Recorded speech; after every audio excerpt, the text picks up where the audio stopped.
Happy Sunday.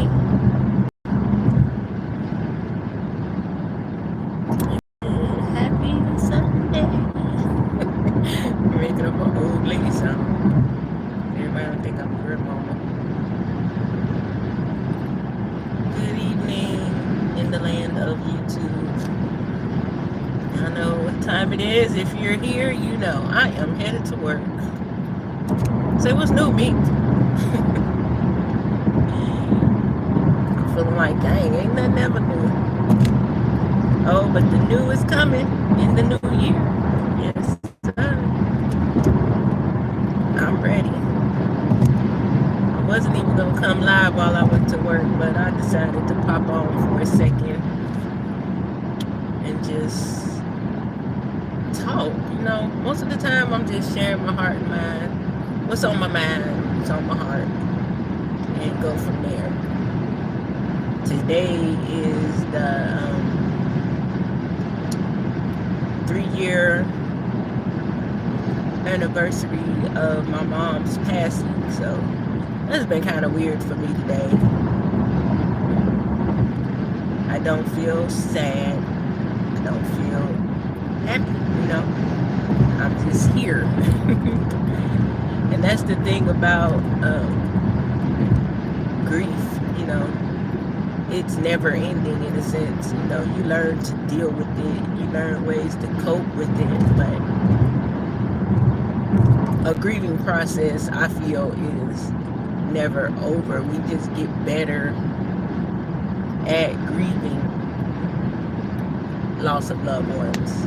You know, it's crazy because it's like, I don't much think about the years as they go by, but it's always my sister that maybe does a tribute to our mom, and it lets me know how long it's been, you know. I'm like, man, 3 whole years. And then I think that's still fresh, you know. It's not like 8, 9, 10 years, even though I know it's still hard in that length of time. 3 years is like yesterday because the years are going by so fast, you know. Yeah, they're going by so fast. So just the thought that, just the thought that my mom has been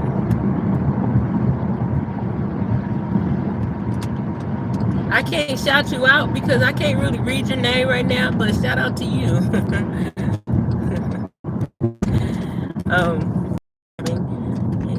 I can't really see your name, but I definitely appreciate you for popping in. Yeah, just speaking on the fact it's my mom's 3-year anniversary of her passing, and just reflecting on grieving. I think people have this, some people, not all people, know, but even some people that have grieved, I think they have before it happens, we have this thing of feeling like, you know, I'll go through this process and then that'll be it. But the grieving never stops. It's continual. I don't think we're always in that sad space, but we're always grieving our loss of our loved ones in some kind of way. Like I say, 3 years is still really fresh, and I usually don't pay attention to the date when it comes around, but when I see it, it's like, man, another year without my mommy. That sucks, you know. I think that I was blessed to get, like, I would say a full lifetime, you know. Yes, there are things that I wish my parents could have been a part of that will be happening in the future, but regardless of the fact, I've had them a pretty long time, you know. They didn't see me reach 50, but I got pretty close, you know. So I'm grateful for that, the fact that I did get my childhood and my adolescence and my adulthood, you know. I made it to middle age before I didn't have my parents, and I think that with myself, before my parents, I really didn't have a lot of loss. My grandfather was the first major loss. Yeah, a lot of my grandparents that passed on, I don't remember them. I was a baby, but it's like after my parents, my dad passed away in 2020 March, so we're getting ready to get his 4th year. They were pretty close, and yeah, after that, his younger brother and a cousin. It was like, man, I haven't had to deal with a lot of death in life, but then it was like death came in a sense. My eldest bonus son, he was yeah. So it's like now I've really experienced this thing where I understand how it feels to grieve someone, to miss someone. Yes, grieving is, we may cry, we may go into some sort of depression or whatever, but I feel like for myself with my parents, my process it's not that it's not there, but it hasn't been quite difficult because I believe that I made good. I accepted God's will prior to their passing, and especially with my dad, 'cause my mom was pretty much nonverbal. She had dementia, so she wasn't really verbal before she passed. But what I had to make peace with was, I'd rather for my parents to be with the Father than to be in pain or a shell of a person, because I feel like that hurt me more than the passing away, the things that they have to go through with their illness and things, to see a loved one look at you and feel in your heart they know who you are, but they can't tell you who you are. It's like no quality of life, So it's one of those things where, sheesh, I just let God know if they're ready, I'm okay. And, yeah, so I tend to grieve through my process by having good memories of things we've gone through, or things they taught me. One of my favorite things that I've learned in grieving is those moments where your parent is always telling you something and you might not get it at the time, but then when you have that aha moment, I feel like that's a part of healing as well, because it's like, although they're gone, their teachings live on. So every time I come into something in my life that causes me to grow in any kind of way, or get a better understanding, or it gives me any kind of wisdom, and it's something that maybe my father told me when I was 16, and back then it just, like I said, it didn't make sense. Hey, everybody that's coming in, that helps me, honestly, because it does feel like you're being watched over in a sense. I think that today it was just I was just feeling a little indifferent, because like I said, I don't really pay attention to the date. I know it's the end of December, and today it hit me like, oh wait, it's today, my mom. And I just really just been I don't know. Like I said, I don't have any sad feelings. I don't have any happy feelings. I feel very neutral on this day. Very neutral.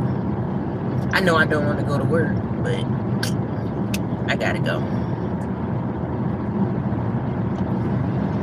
Go ahead and go in, and I don't have to go back until Wednesday, so that'll be all good. Get some more things done in the next couple of days. Yeah, but that's what, like, with grieving, what I would have people to maybe try if it is a hard thing for you, because I know sometimes people have it worse than others. I have a friend right now that was grieving really bad, and I was just able to share my experience with her, and she's gotten so much better in her grieving process. And I think part of that was understanding you will grieve, but you also must live. Everything that I do, I try to think about. I take it on as if my parents are still cheering me on. Anything I'm trying to accomplish, I think like how it would have been, or what they would have said if I done this if they were still here. So I'm always trying my best, to make accomplishments that are meaningful for life. Not just my life, but for my children and my sister. I feel like I'm the matriarch at this point. I'm like, yeah, they're my kids. Even though my sister was 48, I think, somewhere around here. I think I'm their mama. But you remember the good things, I don't much think about, like when they were sick or anything like that. I just always have good thoughts. You can shed a tear with good thoughts as well. So it's not. At first, I did think something was wrong with me because I really didn't cry much at first. And I'm thinking, because like I said, until you have to go through a situation, you don't really get it. So my understanding of this process was I'm going to be crying like crazy. And I'm just not going to be able to get up. And, it's going to be all these things. So when that didn't happen to me, I thought something was wrong. Like, I know I was sad. I know I was maybe a little bit angry, definitely upset, but it didn't hit me in that fashion. So I'm thinking like, okay, well, maybe I'll break down in a couple days, but I understand that because I made peace, God gave me peace, because I made peace, he gave me peace, and I'll take that, I'll take that any day. A little peace goes a long way. Now there are those triggers. I've been in the grocery store and see something my dad used to eat, like this. You ever heard of that chow stuff? It come in a jar like relish or something. It's like peppers, I think, things like that. But he used to eat that on his chili, and I actually seen some in Walmart. Man, I about lost it. Little stuff like that. Now I'll be bawling like a baby. And then I start laughing, like, I don't know. It's bittersweet, I don't want to be depressed when birthdays and holidays come around. I would rather have a party and celebrate the life, It's just something to think about today, like I said, because I realized this was the 3rd year anniversary for Mom. Like, wow, man. I really don't have a mama. I really don't have a mom. I think I almost had a moment the other day because my boyfriend's mom had got me a gift for Christmas. And I don't know, it was just something about that. I haven't been around that long, but, I appreciate it, no matter how big or small. But it meant a lot, I don't see no one as a mother figure, but it was such a kind gesture, It almost got me. It did make me start thinking of my mommy. Yes, mommy.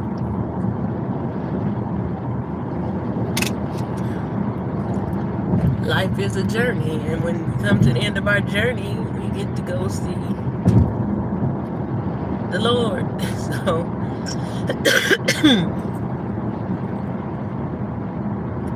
I'm sure it's a pleasant experience for them.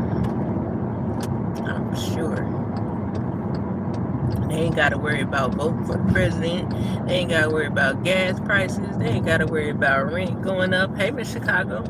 They ain't got to worry about nothing no more. You know what I mean? They on easy street. But then us out here that's still living, we got to make sure we fulfill our walk through our journey. We don't give up when we lose loved ones. I feel like we go harder to make sure we reach our destination. because we do not have, no way of knowing our sundown. But while the sun is up, I say live it,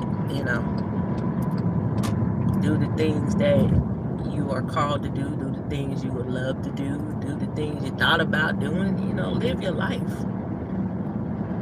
And I don't know, for me right now, like I said the other day, it's about, let's just start right now. It's about legacy, creating some kind of legacy for my children and my children's children, or my great-grandchildren, so that when my grandkids telling their kids about grandma, they'll have something to tell them, I don't want to be a storyless great-grandma. I don't want to be storyless. Oh, God, come on, y'all. Everybody, please. What are y'all doing? Jesus, take the wheel. I tell y'all, ain't nothing like praying before you get on the road, because you never know what the other driver is going to be doing. Because I don't know what they was just doing. But they could have caused a big problem for people behind, like me. Everybody having to stop.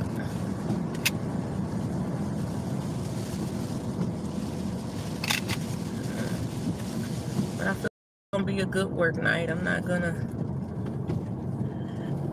think about the fact that I don't want to be here too much. Push through like a champ. Y'all, it's almost the end of the year. We got a couple more days for God to show out. Cause we know He already show up. He ain't gone nowhere. We got some time for God to show out. A couple more days. I ain't writing off 2024. Not until the ball drop or whatever it does on that night. When it hit 12 a.m. first, yeah. I'll be done with 2024. But until then, I'm living with expectation. What is this person doing? Jesus. It's not that hard to drive a straight line. Ain't no cars in front of you. I tell you, this churn out here can't drive. Other than that, I am just here to talk about what was on my heart today, and that was what it was, my mom's anniversary, and just reflecting on this grieving process, that we don't know how it is until we're actually going through it, It takes a lot to be in a place of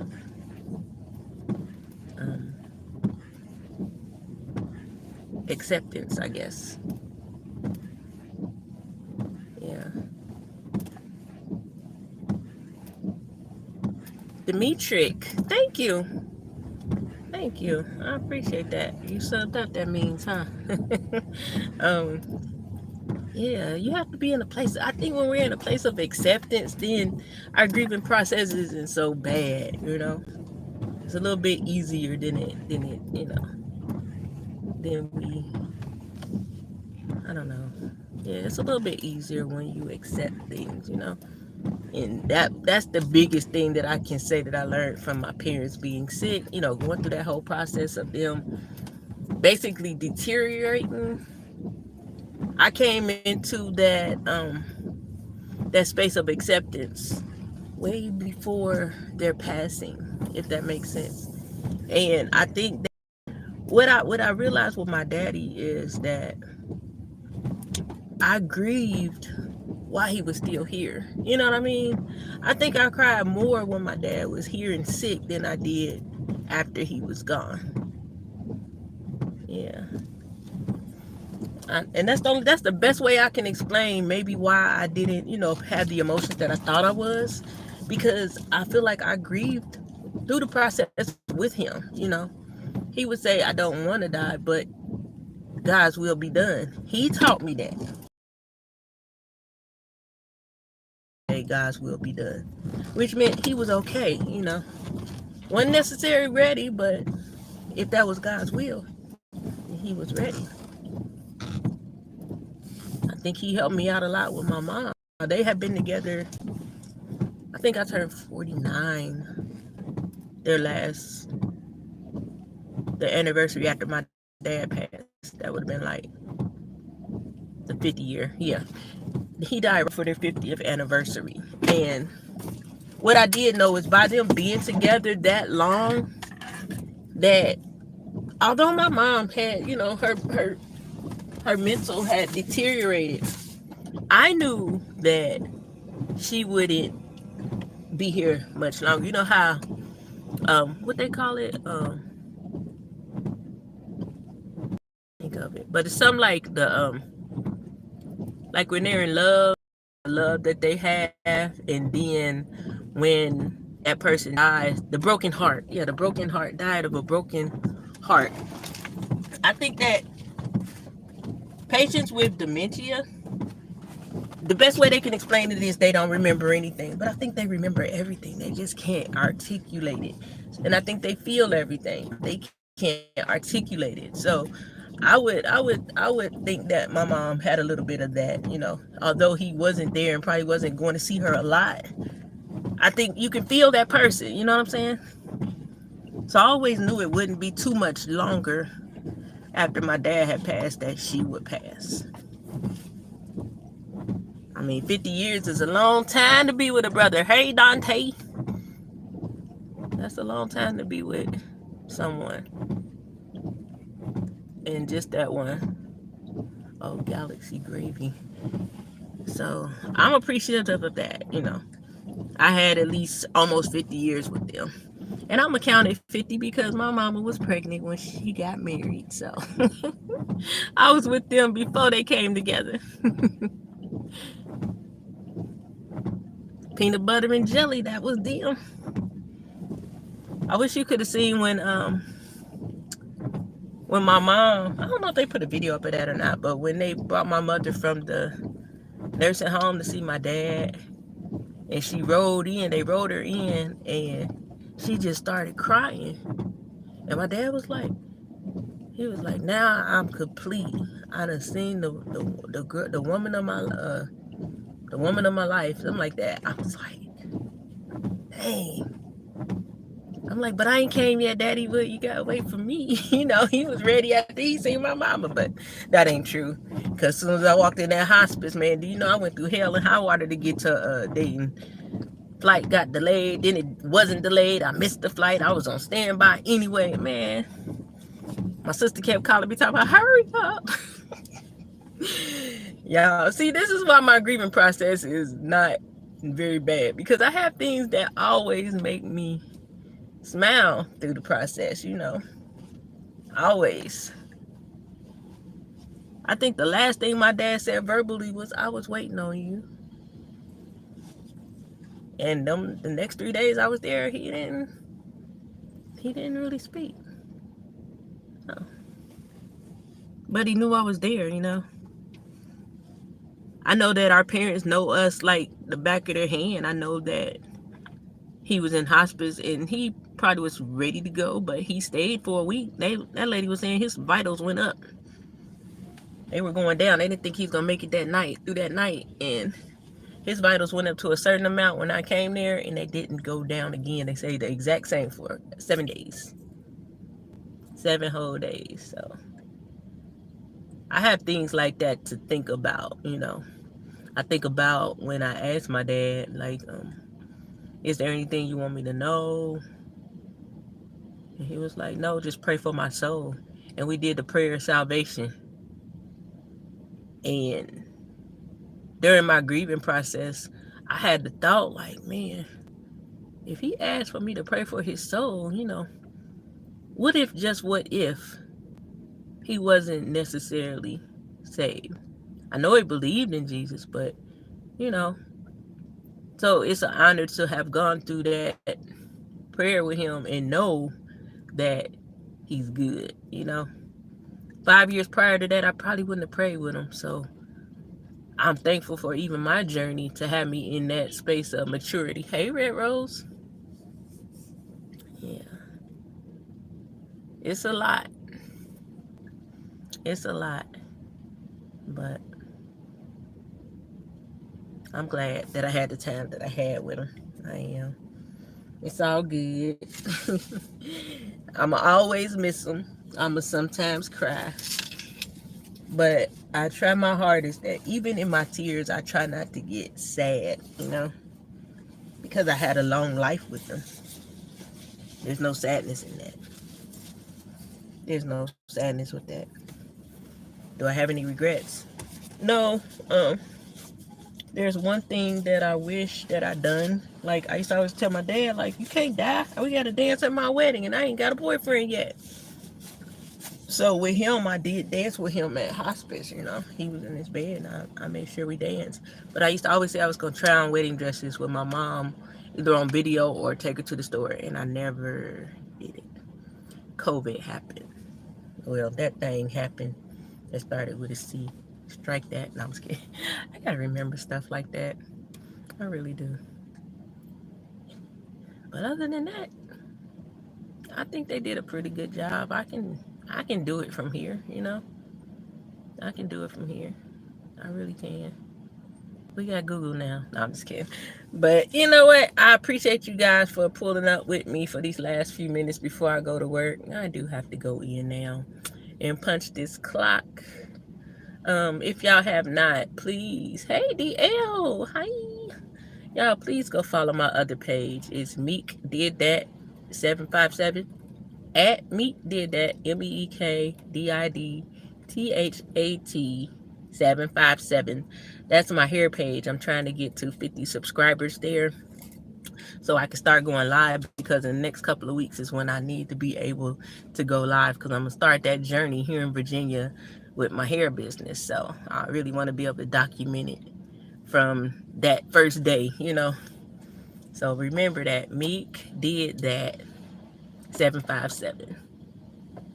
And yeah, I will come back on tomorrow. What's tomorrow, Monday? Yeah, I'll probably come on in the afternoon because I ain't going to work. So I'll probably come on either in the afternoon or I don't know. Hey, I'm random. I don't have a set time. But I do plan to come on tomorrow and chop it up. Maybe we could do some Q&A about life. You know what I'm saying? So I'm probably going to set that up. And yeah, I pray God gives you guys peace, sweet dreams. I pray that he's covering your children tonight, that angels are placed around them for their protection. I pray that he covers your home, that everyone is safe from hurt, harm, and danger. And I pray love, yeah, love for all of us. In Jesus' name, amen. Hey, Felipe, where you been, man? I ain't got the street up. You should have been on here one night. I showed the whole city. See, it's raining. It's just the parking lot. Yeah, I showed our whole skyline one night. Yeah, DL, I'll be having a lot of shifts, honey. Shifts happen. Y'all can find that video on here. It's called Shift Happens. That was one of my favorite ones. But yeah, y'all check out some of the old videos on here. Like I said, follow me on the other page so we can get that thing cracking. Y'all should go there right now. Meek Did That 757. Yeah, go do that right now so we can get it popping. Y'all get to see me go into my suite, get my keys, put up the furniture. I want to show all of that, just my journey. So yeah. And having said that, I do have a Cash App. It's # her meekness, like in my name. That is definitely not the most important thing over here. The most important thing is to hit the like button, share, and subscribe, because sharing is caring. And I will see y'all tomorrow. No, I was kidding. See you later. Bye. Tomorrow, Felipe. Tomorrow. Go away.